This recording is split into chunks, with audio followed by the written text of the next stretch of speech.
children, how are you? Today we will learn a new rhyme once again.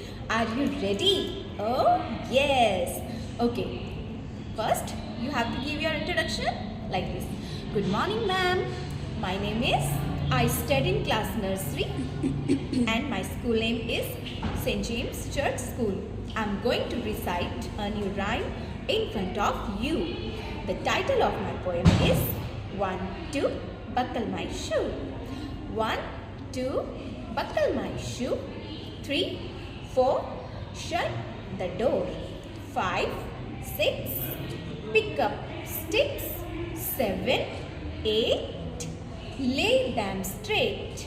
9, 10, a big fat hen. Thank you. Have a nice day, children.